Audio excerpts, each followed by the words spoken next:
Good morning. This paper is a proposal for a solution to an OMB problem.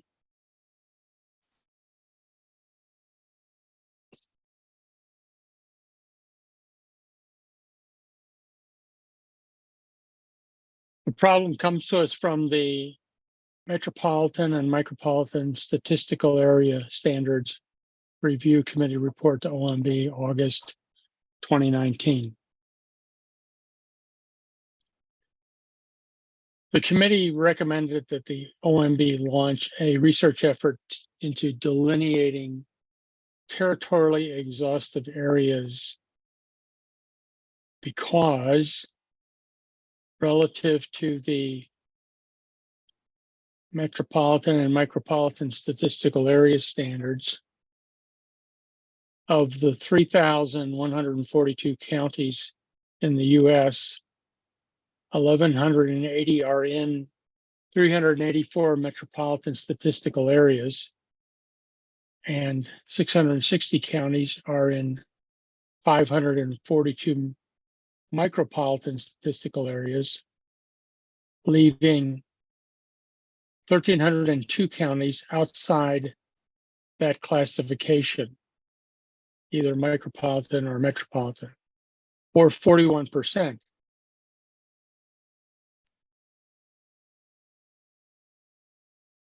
The committee also noted that there's a significant demand for a territorially exhaustive classification, both inside the federal statistical system to undertake statistical activities such as collecting, tabulating, and publishing federal statistics, as well as outside the federal system. They conclude by saying research should examine the development of a standard set of areas that accounts for all territory and population and considers metropolitan and micropolitan statistical areas. The committee recommends that OMB launch a research effort into delineating statistical areas for the entirety of the United States and Puerto Rico. Let's take a quick look at the changes in the metropolitan areas, which began in 1950, 60, 70, 80, 2000, 2009, 2020. Great expansion.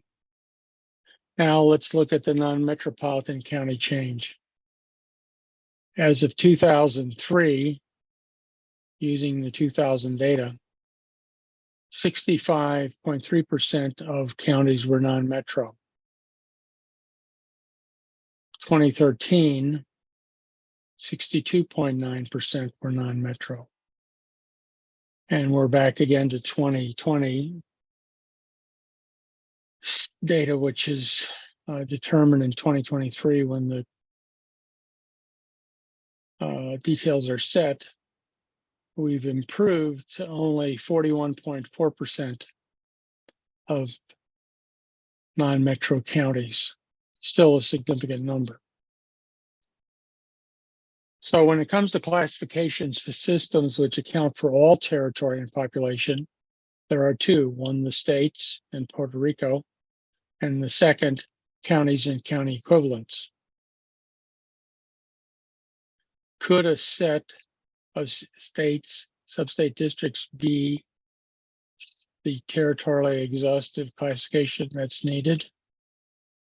Well, I think the answer is yes. Here's a map from the 1970s of the sub-state districts that were developed for regional planning and economic development. Most were implemented. Sub-state districts are more than just for planning and development. State agencies regularly define sub-state districts to manage resources and implement programs. And all jurisdictions are covered unless a program is not statewide. Offices and facilities for districts may be in every county or serve a multi-county area, or be out of an office in the state capital. The district composition may change regularly or be permanent. Administrative groups representing local governments, committees, or commissions exist when required.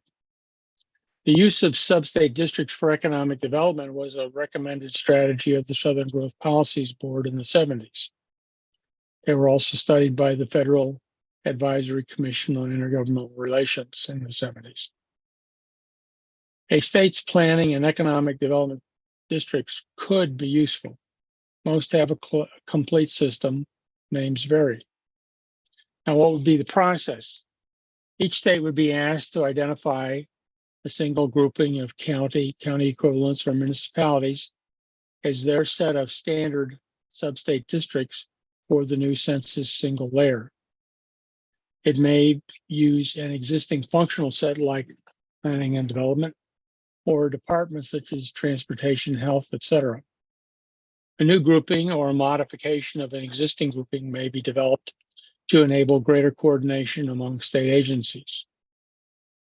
The districts may be single or multi-county as the state determines. In this regard, the Virginia experience may be helpful in understanding how more benefit can come from what should be a common administrative tool. In 1968, the Virginia Area Development Act led to the delineation of 22 sub-state planning districts. In 1972, Governor Holton's Executive Order 15 required state agencies using sub-state districts to use the 22 planning districts or multiples. This led to data alignment that made multi-jurisdictional planning relatively easier than in other states. Now, has the alignment of local governments and state agencies to sub-state districts in Virginia generated any measurable benefit? Well, looking at the data in the table here, which is state net earnings in millions of dollars, 1960 compared to 2020. On the left is the 1960 state rank, and to the right is the 2020 state rank.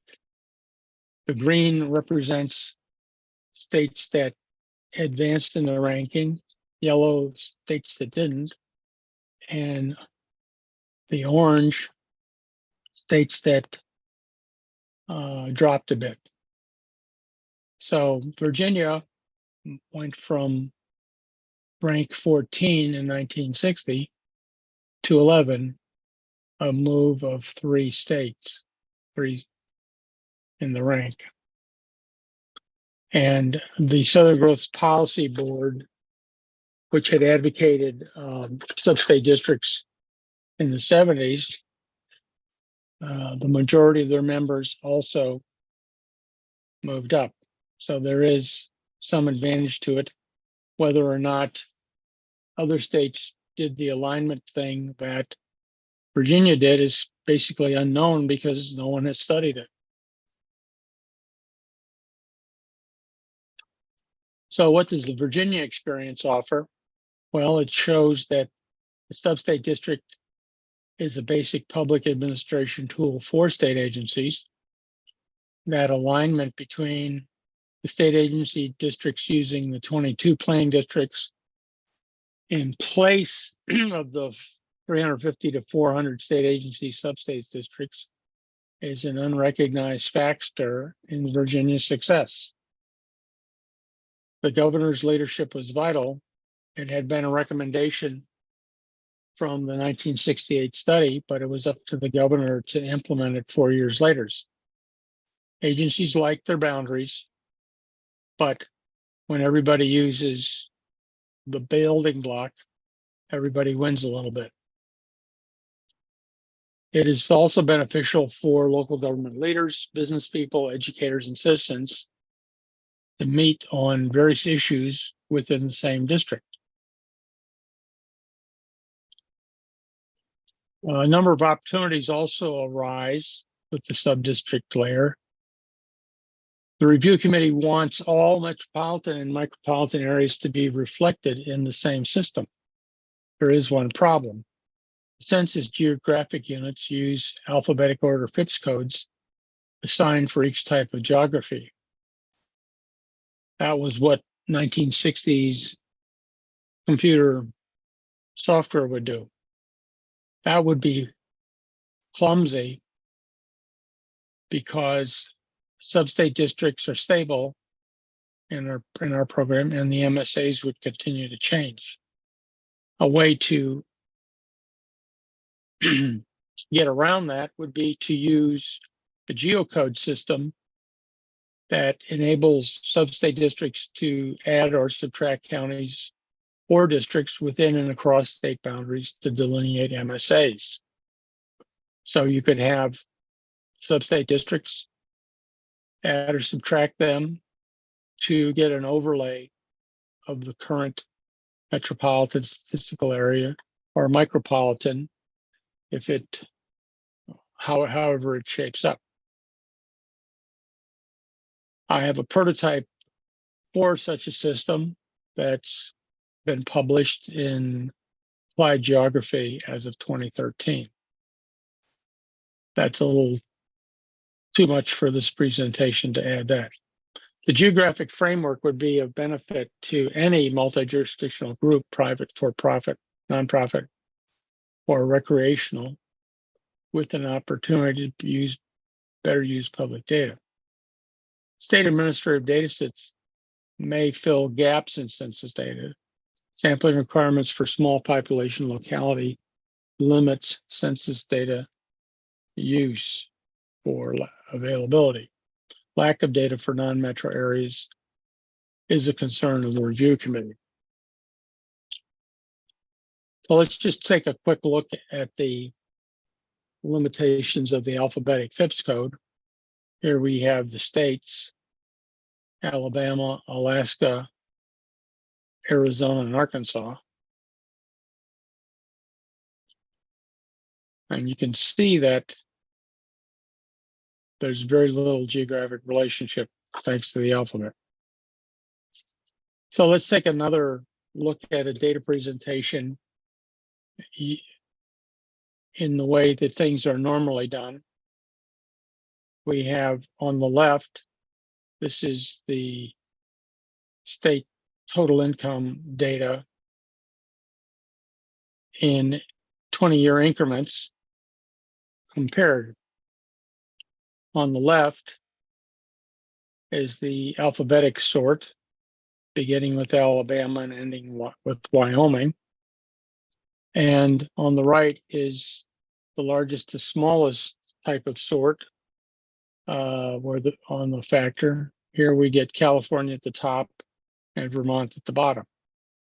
So interesting, but what does the regional pattern look like? So here's what it looks like when the geocode is assigned based on relative relationship of states, beginning in the Northeast with Maine, going south through and then jumping over to the north. So we get some geographic neighborhood comparisons, and California still stands out, Texas stands out, but you're getting some kind of a regional picture. And when tabular data is put in this format and you have the map in your head as an analyst, things come together better. So how many states have sub-state districts? Well, most of them do. So we're going to take a quick run through here to see that everybody has pretty much something. The Midwestern states are incomplete in some respects relative to planning and development. So something would have to be done, but it's all possible. And then we get the US all at once. So what's the practical value of this solution? No new data collection is needed. The historical data sets can be generated for each sub-state district as well as for MSAs. The geocodes place jurisdictions in spatial order, and the tabular data then reflects that geography. You see your data next to your neighboring jurisdictions, whether at the county or state level. The geocode enables adding and subtracting neighbors to get a region which matches the issue, such as a watershed that may be multi-district within a state and also multi-state. GIS tools will work with these geographies once defined.